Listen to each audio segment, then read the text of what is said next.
Hello అందరికీ. ఇది నిన్నటి ఈవినింగ్ వ్లాగ్ అనమాట. నేను జీరా రైస్ చేశాను. దానికోసం గ్లాస్ బాస్మతి బియ్యం అరగంట ముందు నానబెట్టుకోవాలి.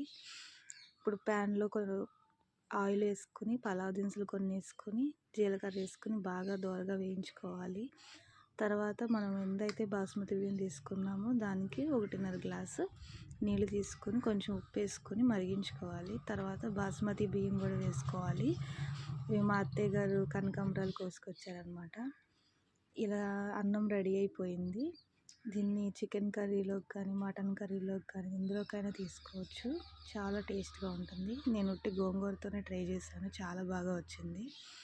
మీరు కూడా ట్రై చేయండి, టేస్ట్ చాలా బాగుంటుంది. ఇంకా ఈవినింగ్ స్నాక్స్ అయితే మేము అటుకులు ఇలా నూనెలో ఫ్రై చేసుకొని కొంచెం ఉప్పు, కొంచెం ధనియాల పొడి, కొంచెం కారం వేసుకొని దోరగా ఫ్రై చేసుకొని అత్త కోడళ్ళు ఇద్దరం కూర్చొని తినేసాం అన్నమాట. ఇలా అటుకులు సింపుల్గా వేపుకొని తింటే చాలా బాగుంటుంది. అలాగే టీ కూడా పెట్టాను అనమాట. నిన్న ఈవినింగ్ నేను మా వారు బయటికి వెళ్ళాము. చికెన్ పకోడీ చూసారా ఎంత బాగా వేస్తున్నారు. ఇది చాలా ఫేమస్, ఇక్కడ చాలా బాగా చేస్తారు చికెన్ పకోడీ.